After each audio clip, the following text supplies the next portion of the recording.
Hello दोस्तों, आप सभी का स्वागत है जीतू भैया की क्लासेस में। जीतू भैया की क्लासेस में हमने पिछले क्लास में डिस्कस किया pair of linear equation in two variables. Now in today's class we have discuss solve pair of linear equation, यानी हम pair of linear equation in two variables को किस तरीके से सॉल्व करेंगे। हमने पिछले क्लास में ऑलरेडी ग्राफिकल मेथड के बारे में डिस्कस किया, यानी हम ग्राफ बना के नेचर भी डिस्कस कर सकते हैं, सॉल्यूशन कितने एग्जिस्ट करते हैं, कहाँ एग्जिस्ट करते हैं, सब कुछ फाइंड आउट कर सकते हैं। But graphical method is not a suitable method. Why? क्योंकि हर बार इतना ज़्यादा सॉल्व करना पॉसिबल नहीं हो पाता। तो इसलिए हम थोड़े छोटे छोटे मेथड्स डिस्कस करेंगे। जैसे solve pair of linear equation को तीन तरीके से सॉल्व किया जा सकता है: substitution method, elimination method and cross multiplication method. First of all we have discussing substitution method. As a name indicate substitution. Substitution का मतलब क्या होता है? जैसे हम सब मैच वगैरह देखते हैं, फुटबॉल मैच, क्रिकेट मैच, जब किसी प्लेयर को चोट लग जाती है तो वह उसको क्या कर दिया जाता है? सब्स्टिट्यूट। आप स्कूल्स में कॉम्पिटिशन्स में भी देखते होंगे, जब कोई एब्सेंट होता है तो हम उसकी जगह किसी सब्स्टिट्यूशन को, यानी किसी और बच्चे को उसका रोल प्ले करने के लिए दे देते हैं। That is a substitution. तो वहाँ पे हमने क्या कर दी? सब्स्टिट्यूशन। तो सब्स्टिट्यूशन में क्या हो रहा है, किसी एक वेरिएबल को, जैसे मेरे पास दो वेरिएबल्स हैं एक्स और वाई, तो किसी एक वेरिएबल को दूसरे वेरिएबल की टर्म्स में क्या कर देना है? सब्स्टिट्यूट। अब सब्स्टिट्यूट ऐसा नहीं कि एक्स की जगह वाई लिख दो और वो सब्स्टिट्यूशन हो गया, ऐसा नहीं। क्यों? क्योंकि सब्स्टिट्यूशन करते हुए हमें ध्यान रखना होता है कि एक्स किसके इक्वल हो सकता है। जैसे अब क्रिकेट में नया रूल आया कि आप 12 प्लेयर खिलाओ और आप एक प्लेयर को सब्स्टिट्यूट कर सकते हो अगर वो बिल्कुल उसी नेचर का है। ठीक है, जैसे आप शिखर धवन को केएल राहुल से रिप्लेस कर सकते हो बिकॉज बोथ आर ओपनर्स। तो इस तरीके से आप सब्स्टिट्यूट कर सकते हो एक प्लेयर को दूसरे प्लेयर से। तो एक्स को किसी ना किसी टर्म से सब रिप्लेस कर सकते हो, सब्स्टिट्यूट कर सकते हो इन टर्म्स ऑफ वाई। जैसे मेरे पास दो पेयर ऑफ लीनियर इक्वेशंस हैं, x negative of 7y plus 42 equals to 0, x minus 3y negative of 6 equals to 0। मान लो ये मेरा ऊपर वाला मैच है और नीचे वाला क्या है? प्लेयर्स हैं। एक्स और वाई दो प्लेयर्स हैं। अब किसको मैं किसकी टर्म्स में सब्स्टिट्यूट करना चाहूँ वो आपकी मर्जी है। आप चाहो तो एक्स को वाई की टर्म्स में सब्स्टिट्यूट कर लो, चाहे वाई को एक्स की टर्म्स में सब्स्टिट्यूट कर लो। जिसको भी आप इजीली फाइंड आउट कर सकते हो उसको सब्स्टिट्यूट करो ताकि सॉल्व करना आसान हो जाए। तो जैसे नीचे वाली इक्वेशन में मुझे दिख रहा है कि मैं इजीली एक्स को अलग से फाइंड आउट कर सकता हूँ वाई की टर्म्स में, यानी एक्स को मैं वाई की टर्म्स में सब्स्टिट्यूट कर सकता हूँ इन अ फर्स्ट इक्वेशन, यानी इन अ मैच में तो प्लेयर को सब्स्टिट्यूट करेंगे ना। तो x क्या आ गया मेरे पास? 3y प्लस 6, जिसको मैं क्या कर रहा हूँ? फर्स्ट इक्वेशन में x को सब्स्टिट्यूट कर रहा हूँ बाय यूजिंग 3y प्लस 6। तो फर्स्ट इक्वेशन में x की जगह क्या लिख लूँगा? 3y plus 6 negative of 7y plus 42 equals to 0। तो ये मेरी इक्वेशन आ गई। देखो x की जगह मैंने क्या लिख लिया? 3y प्लस 6, x की जगह 3y plus 6 negative of 7y plus 42 equals to 0। ना इसको सॉल्व करना है। सॉल्व करना आपको बहुत अच्छे से आता है, बट फिर भी मैं एक बार बता दूं, लाइक टर्म्स को लाइक टर्म्स के साथ हमेशा सॉल्व करेंगे।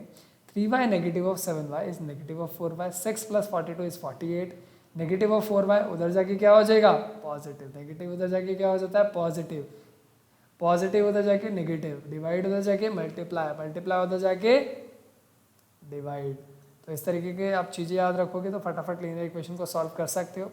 तो नेगेटिव ऑफ 4y उधर जगह क्या हो जाएगा? पॉजिटिव ऑफ 4y, तो 4y इक्वल्स टू 48, तो y क्या आ जाएगा? 48/4 दैट इज आ 12। तो y कितना आ गया? 12। अगर आप y की वैल्यू फाइंड आउट कर चुके हो तो सब्स्टिट्यूशन काम कर चुका है, क्योंकि एक अगर वेरिएबल मिल जाए तो दूसरा वेरिएबल तो फट से ढूंढ सकते हो आप। कैसे? y को जस्ट आप किसी भी इक्वेशन में सब्स्टिट्यूट कर दो, ईजी रहता है। जहाँ से आपने सब्स्टिट्यूट किया अगर वहीं सब्स्टिट्यूट कर दो वापस, यानी जहाँ पे आपने x को y की टर्म्स में सब्स्टिट्यूट करना सीखा, यानी कि जहाँ से आप x को y की टर्म्स में लेके आए, अगर वहाँ पे y की वैल्यू सब्स्टिट्यूट कर दो तो x की वैल्यू बहुत जल्दी फाइंड आउट हो जाएगी।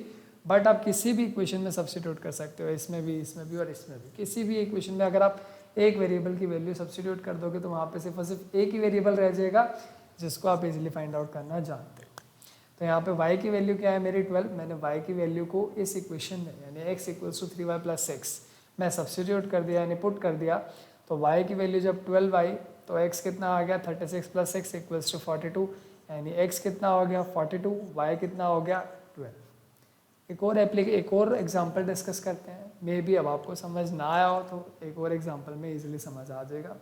और यहाँ पे जब x और y की वैल्यूज़ मिल चुकी हैं, अगर कोई आपसे पूछे नेचर क्या हुआ, जब x और y की वैल्यू मिल गई यानी कि यहाँ पे एक ही कॉमन पॉइंट एग्जिस्ट करता है। अगर एक कॉमन पॉइंट एग्जिस्ट करता है तो that means it is as unique solution and intersecting lines. कोई दिक्कत ही नहीं है यहाँ तो। एक और प्रॉब्लम को डिस्कस करते हैं, एक और एग्जांपल लेते हैं। So equation is 7x negative of 15y equals to 2, 7x plus 2y equals to 3।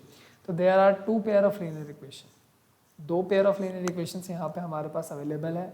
हमें क्या करना है, इन्हें सब्स्टिट्यूशन मेथड से सॉल्व करना है। वैसे आप किसी भी मेथड से सॉल्व कर सकते हो, बट अभी मैं आज की क्लास में हम सब्स्टिट्यूशन मेथड ही डिस्कस करेंगे। तो सब्स्टिट्यूशन मेथड से इसे सॉल्व करना है। सब्स्टिट्यूशन मेथड मैंने पहले भी बताया।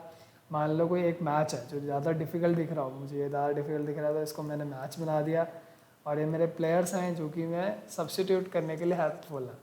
अब यहाँ पे आप कौन से वेरिएबल को इजीली फाइंड आउट कर सकते हैं। मुझे दिख रहा है कि मैं x को इजीली फाइंड आउट कर सकता हूँ। x को क्या लिख सकता हूँ, 3 माइनस 2y। तो यहाँ से इजीली मेरे पास x आ जाएगा y के टर्म्स में। दैट मीन्स मैं x को सब्स्टिट्यूट कर सकता हूँ बाय यूजिंग 3 माइनस 2y, यानी x प्लेयर को सब्स्टिट्यूट कर सकता हूँ मैं 3 माइनस 2y प्लेयर से।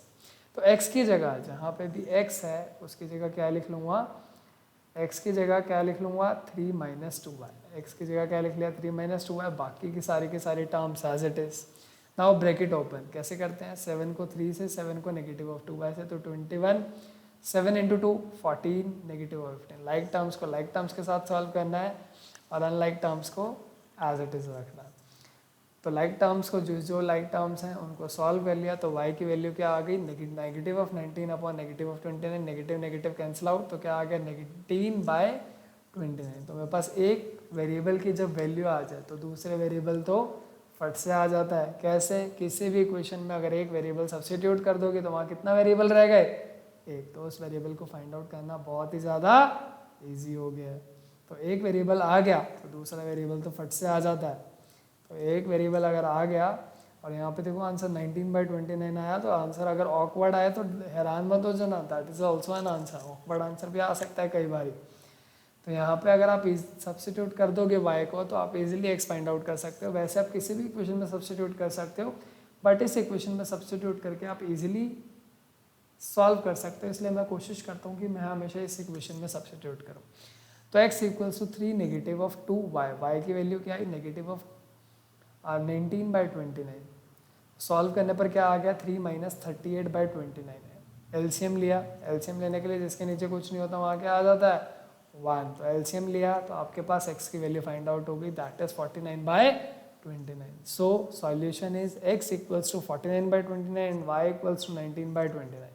दे आर द सॉल्यूशन। ठीक है, तो सॉल्यूशन ऑकवर्ड हो सकता है दोबारा। अगर एक सॉल्यूशन मिला तो that means unique solution, lines are intersecting. Thanks a lot. देखते रहिए जीतू भैया की क्लासेस।